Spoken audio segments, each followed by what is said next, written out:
Hi, I'm Sarah Haverstick, safety advocate with Evenflo. So you found the perfect car seat for the next decade of adventure with your little thrill seeker, but now you need to know how to install it. Well, you've come to the right place, because today I'm going to show you how to install the Evenflo EveryKid all-in-one car seat in rear-facing mode with lower anchors. Before we begin, please review the instruction manual and all labels on the car seat prior to use. Lift up on the recline handle and tilt the car seat back to one of the 3 rear-facing positions. Next, place the EveryKid on your vehicle seat facing the rear of the car.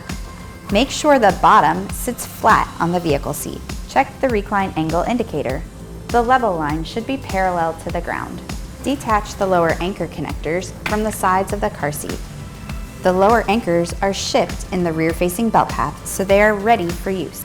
Make sure the lower anchor connector is oriented in the correct direction, and attach each connector to the lower anchor bar in the vehicle. To tighten the lower anchor connectors, push down with one hand in the center of the car seat while pulling the strap to remove excess slack. To check for tightness, grab the car seat at the belt path, which is where you have it installed.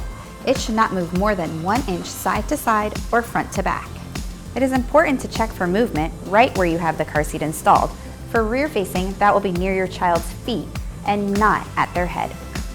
Make sure your child is reclined enough for their head to lie back comfortably and safely so they do not have difficulty breathing.